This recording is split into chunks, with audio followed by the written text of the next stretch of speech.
Hi, I'm Garm1, and this is Midgardia's cool crowdfunding show. I'm here today with Nick Francia. How's it going? I'm going good, Garm. How are you doing today? I'm doing pretty well. So you're here to tell us about Eldritch Automata, so why don't you tell us a little bit about that? Awesome. First off, I'm Nick Francia. I'm the creative director over at Gehenna Gaming, and this is our first actual like TTRPG release. We've done a little bit, standalone making supplements for other systems, but this is like our first standalone like system, which has been really exciting. So, Eldritch Automata is an action horror role playing game that's based on the Year Zero engine. That is about piloting mechs that are slowly killing you, fighting eldritch abominations that want to eat you, who are commanded by gigantic alien entities that are angelic in nature, that want to control you. So that's been the kind of elevator pitch that I've been giving everyone.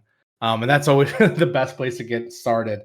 Very much inspired by my love of mechs, Evangelion, Godzilla, Pacific Rim, and just horror in general.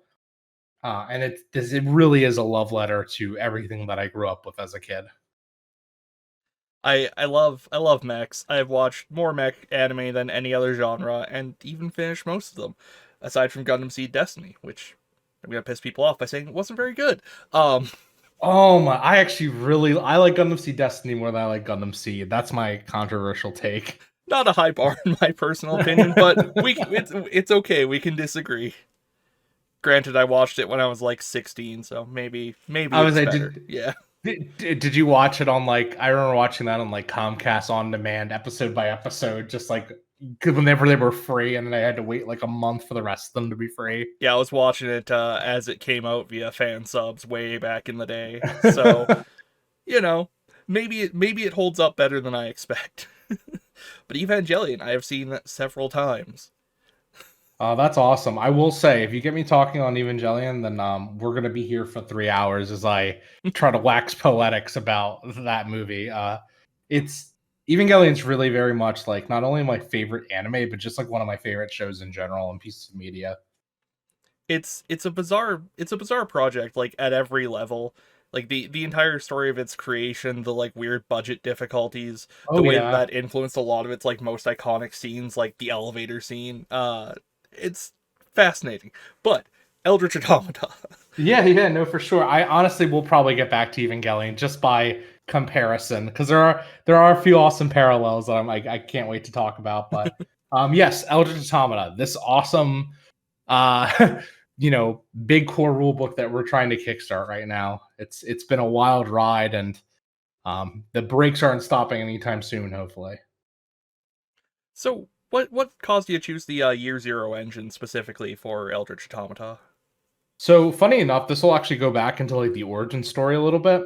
I started working on this in 2017. It was actually an Evangelion hack for Powered by the Apocalypse, because I was very much into PBTA games back there, and I still am. Um, but so we ran a game, and it was like this very mismatch of other systems, and I quickly learned two things. One, that I really liked the idea I had on my hand, and I was like, this would be really good in its own setting, but with like the same ideas I'm thinking of. And then two, PBTA was not the best for extended combat. Like it had its other strengths and narratives and story with the story triggers, but I was like, I need something that has more mechanics that can tie stuff to instead of just trying to like evolve something and make. I don't want to force it into a box just to make it work. I call that the 5e approach. Um, so I think it was very much floating in, what system was I going to put this into, until about, I want to say 2001 or 2021, not 2001, 2021, when Free League finally released their Year Zero open game license. And at that point I had been playing like stuff like Alien RPG and Coriolis for quite a bit. And Alien is, we talked about like favorite animes and media. So Alien's like one of my is my favorite movie of all time.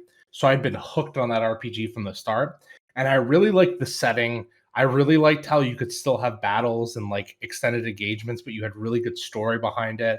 I like how they handled stress, and generally what's stuff lended itself to a horror system. So when they released the open game license, I took a step back and I said, this would be perfect for what I'm working on. So I kind of took all the setting notes and stuff, and I started to I don't even want to say retroactively fit stuff because I pretty much restarted from the ground up again. Obviously keeping all the settings stuff, but like even like the mechanics, I kind of came back from a conceptual level, and that really helped in kind of adjusting and designing what worked, what didn't work, though. Right.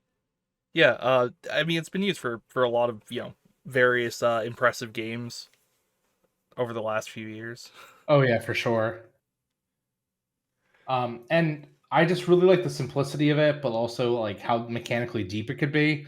I mean, if you try to teach anyone how to play the Year Zero engine, I mean, you can teach them the base rules within 5 minutes in terms of like you get D6s, you roll the D6s. If it's a six, it's success. If there are any more than one successes, you can spend them on stunts. And that pretty much is the baseline of the game. And obviously there's other stuff here and there and whatnot, but I always joke that I'm able to teach most GMs and stuff. Like I taught everyone how to play my game in 30 minutes. And then I said the rest is just, it's just flavoring and everything else. But this game, is simple, but can also be very, deceptively deep at times, which has always been kind of my goal to make something very easy to enter, but also, you know, roomy enough that you could stay and play multiple games in it without getting bored. Right. So what's the general tone of Eldritch Automata?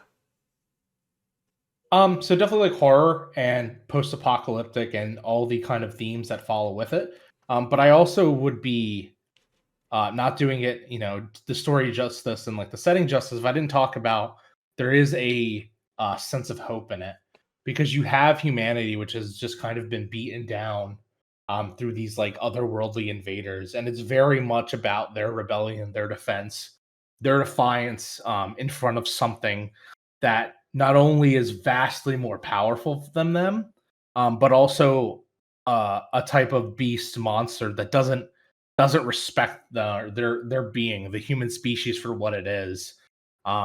And a lot of the tales you end up telling in this system is very much about humanity's last hope and like the determination, the will to live. And that more emotional side is really what I think is like the hidden depth to this game that might not appear on the surface just because you get the idea of like, oh, it's horror, so you kind of get these preconceived notions in your head of what it's going to be. But honestly, like I would really say that the game not only is more so about hope than it is even horror at the end of the day. The horror is just kind of the set dressing, but the core theme is hope. Right. Yeah, it's a world that is not a good place, but with the actions of the players and whatnot, someday it may be. Yeah. Yeah, it's a world worth fighting for. Yeah, there you go. And right down to like, I mean, this would be oversimplifying the mechanics, but we jokingly call some of the mechanics the power of friendship for that very reason, and I think it just works really well in it. Well, tell me about the power of friendship. Okay, awesome. I love talking about this mechanic because it's kind of hard. I definitely set myself up to answer this, but a lot of people don't necessarily whenever they talk about it, they focus on the battle and not really touch on this.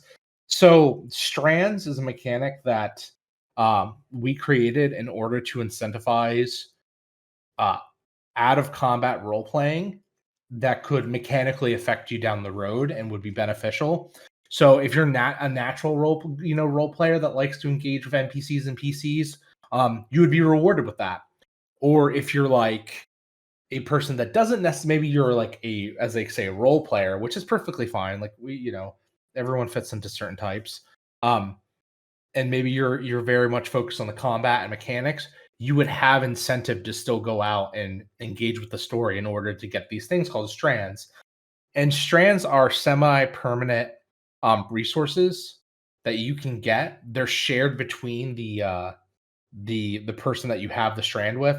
So a strand is a representation of an intimate connection.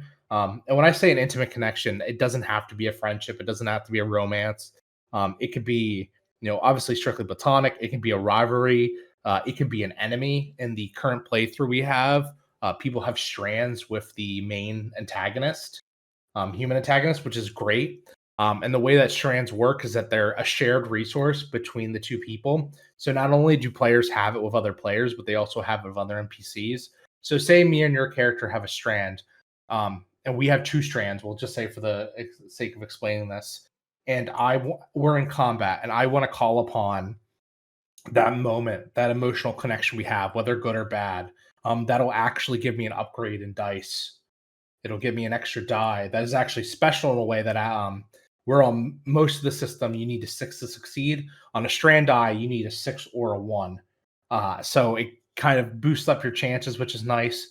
And it's not something that goes away once you use a strand. It's considered exhausted. And what I would do in order to refresh that is our characters would have a scene together and we would hang out for a shift of time, which is in game is listed as like 5 to 6 hours. Or say it's with an NPC. Well, now that gives me, a downtime action to do where I could be like, hey, my character's going to go hang out with this NPC and keep our relationship fresh, which will also refresh that strand. And maybe through good role play and just like certain narrative triggers, I'll end up making another strand with that person. That resource just grows and grows. Now, I talked about having like if we had 2 between each other. So if I use one, you only have access to that remaining one. Or if I selfishly use 2, then you don't have access to any of my strands until our characters have the ability to refresh that. So very much as a give or take. And it's been great because it's in the aforementioned play tests we've been talking about. We were doing the campaign play test. It's whenever they encounter the enemy, it's very much a race to see who could use the strands first, which is awesome. And then you can also break strands, which is a much more nefarious use of them, which will negatively affect the other person's roll. So say you're rolling and I don't want you to accomplish what you accomplish, I can break a strand with you. So that's kind of the rough lowdown of what strands are. Nice. Yeah, it reminds me of the way you refresh them reminds me of the social link events from the Persona games, if you've ever played Yes. those. Yeah. Oh my god. And I always say that they are a combination of social links, but also a little bit of strings from Monster Hearts. Have you ever played that? So I didn't forget all my PBTA roots. But what I didn't think fit for this game with like something like Monster Hearts, which was those strings were very much like currency. And once you spent them, they were gone. And they were very easy to get because of their short-livedness. So I wanted to have something that would be harder to establish, but would be ultimately a resource that you can keep pulling on. But yes, social links is a beautiful way of saying it. I've never had anyone like really refer to it as such, but that is really hitting the mark on the head. Yeah, like it's not quite that because that's a single player game, but it's very similar at least in terms of the way that you strengthen them and stuff. Oh yeah, for sure. I like that. I like that a lot. Thank you. Classic, you go out for ramen with your buddy, and then you start seeing bright lights as your relationship increases. Yeah. I know, and can you imagine just like being the player at the table and like maybe you're not into all like the role playing story and the narrative stuff, but like you even be like, all right, we'll go get ramen. I'll talk to this guy because at the end of the day, like I know that's going to help me out mechanically down the road, and maybe it'll incentivize good role play across the board, which I'll be happy for if it does. Oh yeah, absolutely. I am the guy that my DM puts combat in every session for. So yeah, this is perfect for me finally making Yeah, me actually talk to people and say words. and it can easily be like as a GM, you could even easily say for the person that's very not much into it, they could just be like, hey, I hang out with this person for the day, and you can leave it as that, but that might just be enough. Yeah. It's and that still gives them the benefit and still lets them develop their character a little bit. Also makes the world feel a bit more real because you're kind of deciding what you're doing when you're not, just punching a giant horrible devil thing in the face. Oh yeah, and you need downtime in this game because you are going to be the main like kind of combat loop is very much about going in with the resources. I always say the game's a power fantasy until it's not. And what I mean by that is as long as you have resources, your automata, your giant mech is going to feel powerful. But as start using those abilities, start avoiding that damage, start feeling invincible. There's just like a ticking timer. You're using resources here, and eventually that stuff's gonna run out. And when it does, that's when it becomes horrifying. That's when this invincible suit of armor becomes like a death trap. Yeah, you run out of power and there's nothing you can do but lay there in the fetal position as like a horrible demon beams like terrible thoughts into your mind. Yeah. Oh my god, exactly. One of my favorite archetypes is something called it's for the automata. It's called the Overload, and it's based around an automata that has a nuclear reactor built into it. So it has a whole mechanic about using heat, and the more powerful abilities cause you to generate more heat. And if you don't watch your heat, you'll go into meltdown. Which you go into meltdown once and you vent, it hurts you a little bit, but eventually, if you go down because of meltdown damage, you explode. You take everything with you, but you're probably dead and gone. I considered wearing my pro nuclear energy t-shirt today, and if I had known that was an archetype, I would have. Well, hopefully we'll get you in one of the games playtest before it comes out, and when that happens, you can play your very own Overload. I'm sure I will. So, speaking of archetypes, why don't you tell me about the archetypes? Yeah, so the character creation, briefly go into this, revolves around picking two archetypes: a pilot archetype and then an automata archetype. So your automata archetype is very much like what kind of mech you have, your combat abilities in your automata, and then your pilot archetype is going to be all your narrative moves, your narrative triggers, as it were. So the talents that let you kind of, they'll give you bonuses on dice roll that allow you to do different things. The pilot archetype very much is what the automata takes from you, what you are as a person. um and they're usually focused around different ways that you interact with war. So like, you have the hyper responsible, that's the person that is going to take all that burden on themselves, and it's very much about being independent, but also their flaw being that they're the ones that always feel like they need to take the full brunt of everything and no one else. Whereas regards, contrast that, you have the sheltered, which is very much being about someone that hasn't really, maybe hasn't seen combat, but the horror of what's going on around them hasn't sunk in. And while that can be a really nice armor at first, eventually that armor is going to break, and when it does, it's like 10 times worse because you've been passing the buck down the road. Um, so as much as like the automata archetypes are really cool, my honestly my favorite is the pilot archetypes. So I really do feel like um, they bring an amazing sense of flair to everything. And it also means that by combining them, you have over like 144 different combinations of archetypes, which is great because you have 12 and 12. And then depending on how successful everything is, hopefully more down the road would be great too as well. Yeah, here's hoping. But I mean, 144 possible combinations is an excellent start. I think so, and I think a few other games have done it where you choose basically two classes to complement each other, and I really think it works well here.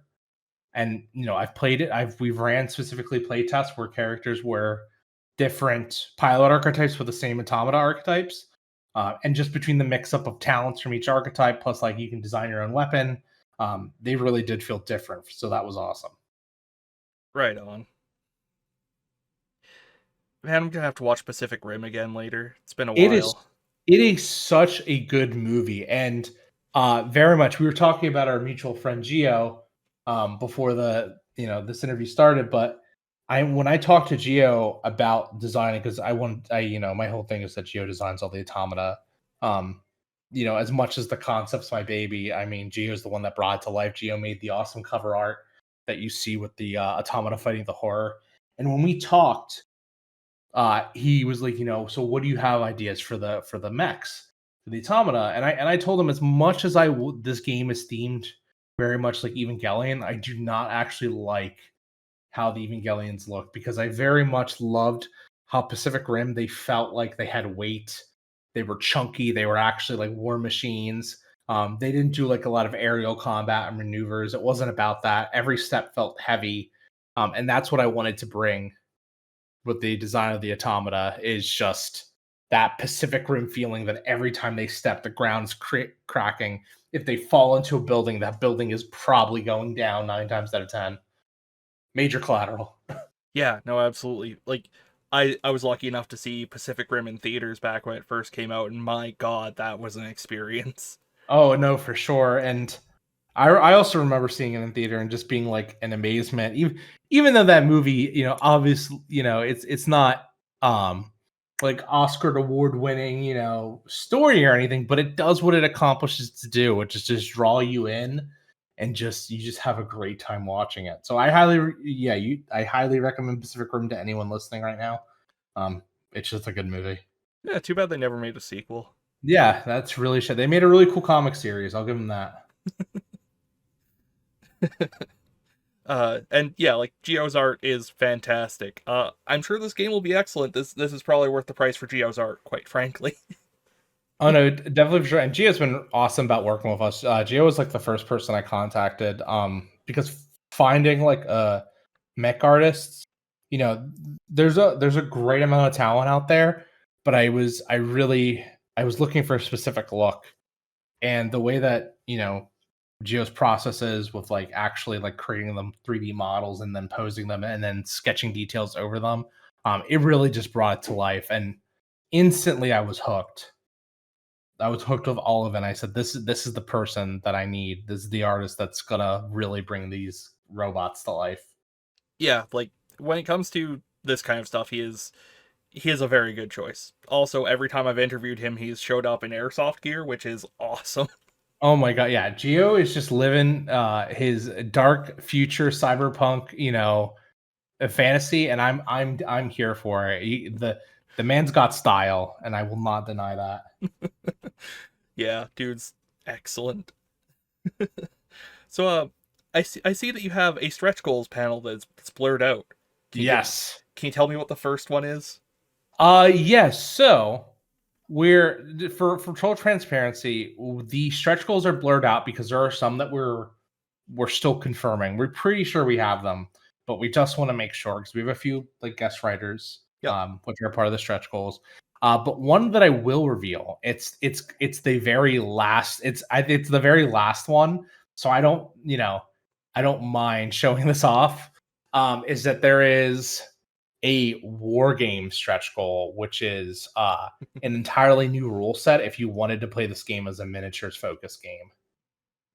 And that is being is going to be a monumental task, but it'll be worth it if we hit that stretch goal. And that's why it's the last one, because it really is like a big like celebration, because that also means we're gonna get the SSL files for it, so people are going to be able to 3D print their own little miniatures and stuff, and that'll be a fun. I like the idea of TTRPGs having alternate game modes.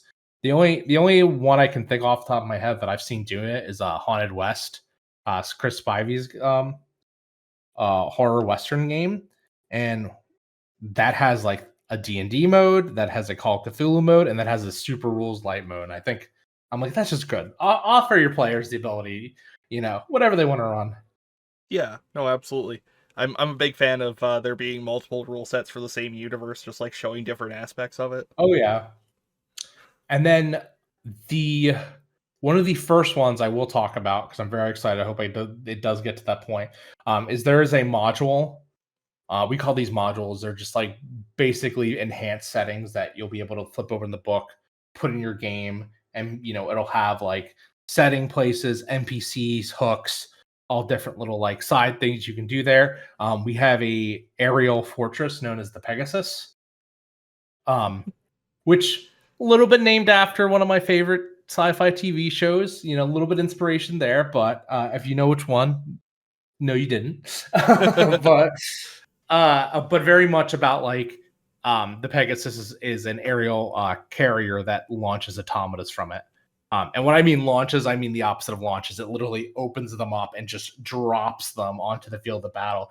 Because I said in my mind, there's no way that they're strapping rockets and launching these guys into the sky. They're just dropping these.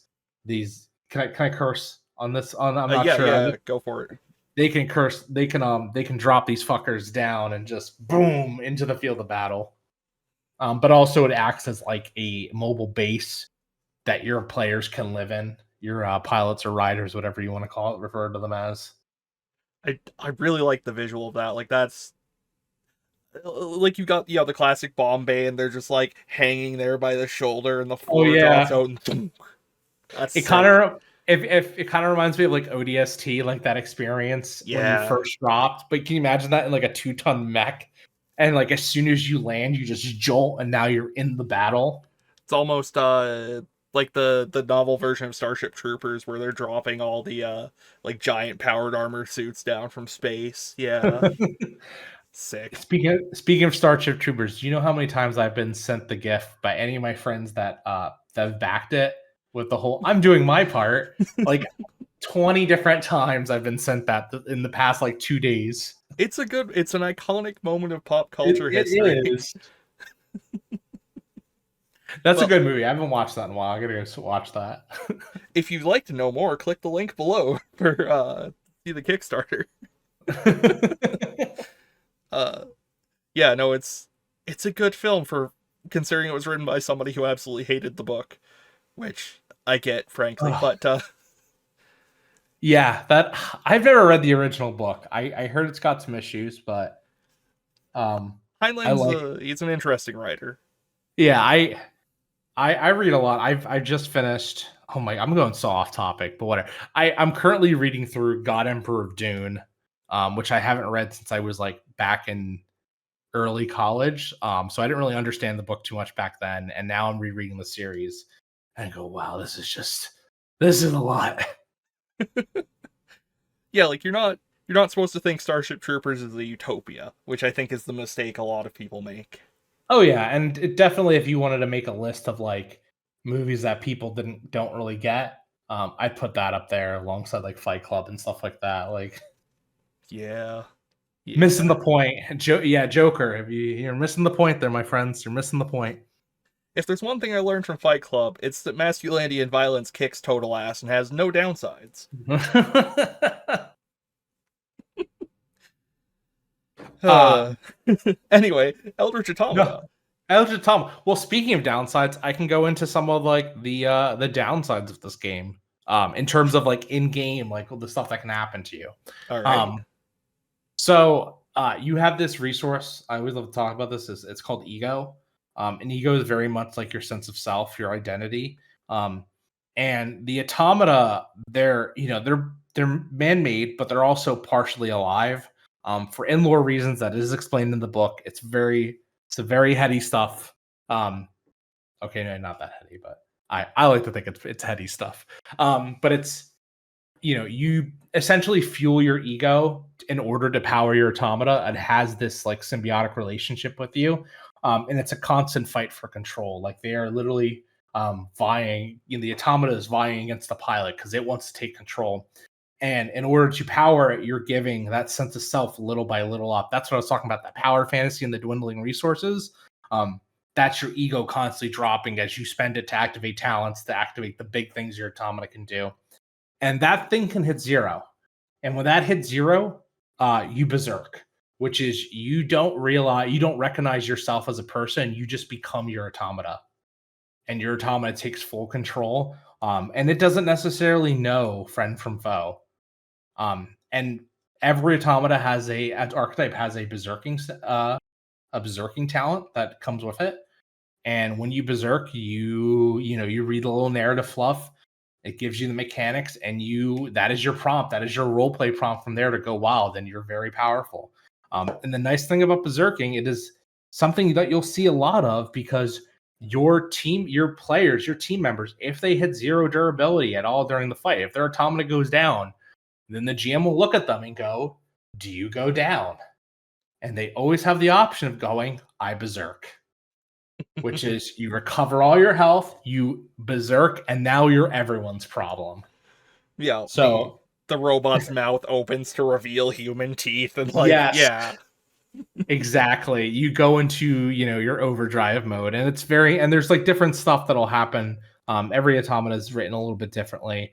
Like that, we talked about the overload before with the nuclear reactor. Their whole thing is they just immediately go into meltdown, and it doesn't stop until every enemy is destroyed. So you've essentially put yourself on a timer. Very much so. There is another automata called the Beast, and their whole thing is that when they berserk, they can actually voluntarily activate their berserk, and they'll hunch on all fours and kind of do the Asuka Berserk mode from the redo build movies of Evangelion. Yeah, Very much inspired by that. Yeah, there's a lot of cool inspirations there. I mean, not blatant copies, but definitely heavily inspired.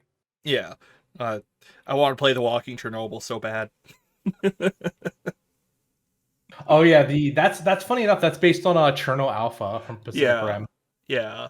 So I think yeah, we were. Or no. Actually, that's the. I don't know if you looked at the updates on our Kickstarter, but um we just released the concept art, something that Geo drew for the Junker, which is like the old Automata, and that was the design of that is based off of Cherno Alpha. Oh yeah. That's That's a that. gnarly little thing. Yeah. Yeah, that bulky. Oh my. Love the legs. Oh, yeah, I can never say the word right. Is that digitigrade? Is that Yeah, right? there we go. Yeah. Yeah, that's the word. I'm just not even attempt to pronounce it. I always call it the backbending legs, and people usually know what I mean. I have enough friends that are furries. I've learned to pronounce these things. Almost like satyr like. Yeah. Yeah, see, I can say that word. Satyr. Honestly, the word that always trips me up is I'm gonna say it, chivalry. That word, Chivalry, yeah. oh my Yeah. god, kills me every time. It's okay, it's dead.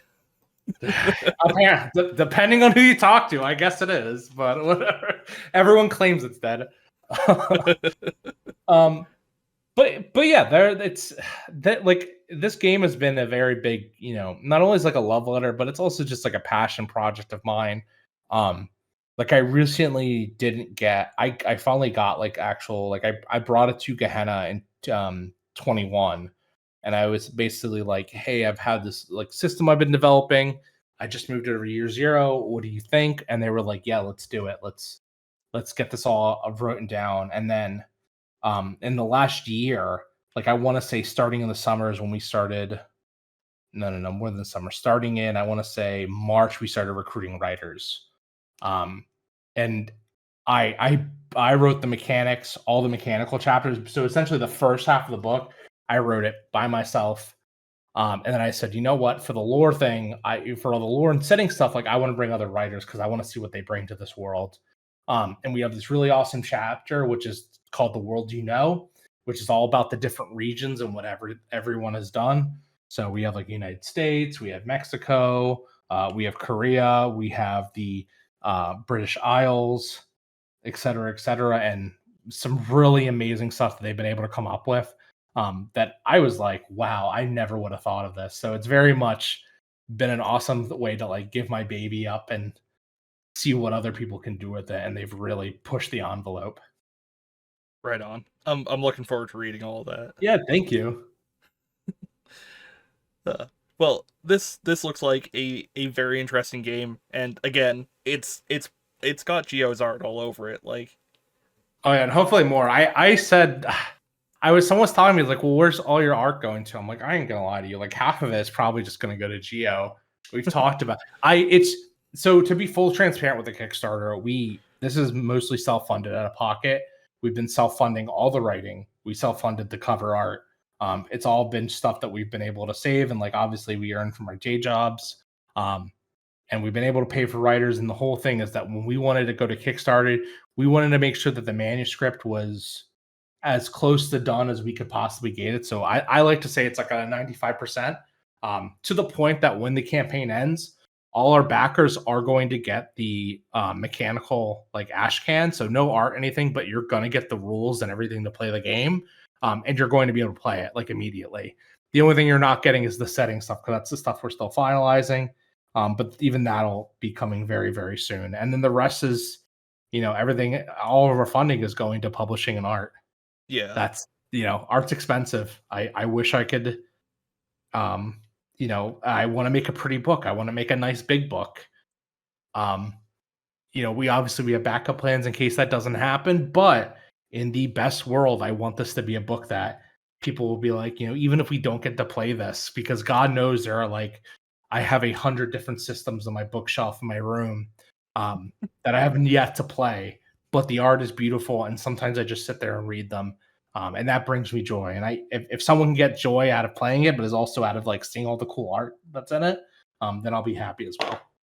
yeah. I've played maybe a third of the things that are behind me on the shelf there. And you know what? That's okay. I think that's perfectly fine that you want to collect and have those books because eventually you might play them and eventually you might not. But life's too short not to enjoy the little things like having an awesome book collection. Yeah, absolutely. Also, I noticed that the sections list is artists and it contains only Geo, which I found It's just somewhat funny. I and we've talked to a few other artists, and it's just that we're waiting. We need funds, Yeah, no, and for sure. because I don't want to commission someone for a single piece. I want to keep the art fairly consistent. So like I've already talked to Geo, and Geo's like knows that there's going to be 12 different commission pieces that'll be if we get funded. That's going to be the first meeting I have. It's like, all right, you have your 12 pieces. We can get this rolling. But I want to make sure that everyone is paid. I don't want. I know that there's a lot of pet peeves that I have about Kickstarters, and those are just my personal pet peeves. That they're not like ironclad, but a big thing is I wanted the manuscript almost to be done, and I wanted the game to be released in the same year that it kickstarted. So the idea is that we are getting this out hopefully by October, November 2024. Right on. So if you back the game, you're gonna get the full game by the end of the year is the plan. Yeah, I think everybody who's backed more than one project on Kickstarter has had one of those like 10 years, no updates. Yeah. And I hate that. And like as much as like I don't want Eldritch Automata to be the game that you randomly get in the mail and you're like, oh, that's nice. Like I want it to be the game that like you were sitting and waiting for at your door, like you're 6 years old again, waiting for the newest magazine subscription to come through, like Nick Magazine or something. Scott Pilgrim ordering something off of Amazon. Yeah. Yes. I want Eldritch Automata to be your Ramona Flowers. You heard it here first, folks. Well, I think that's the best possible line to end on. Thanks for having me, Garm. I appreciate you. Oh, it's been a pleasure, Nick. And yeah, go look in the comments below. There is a link to the Kickstarter, and yeah, go back it. It's mechs, it's mechs versus kaiju, and there's like there's sweet art by Geo, and also you can go insane and turn into Tang. And what more could you want? We love some Tang. I Oh just yeah. recently drank Tang. Tang's amazing. All right. Good night, everybody. Good night. All right.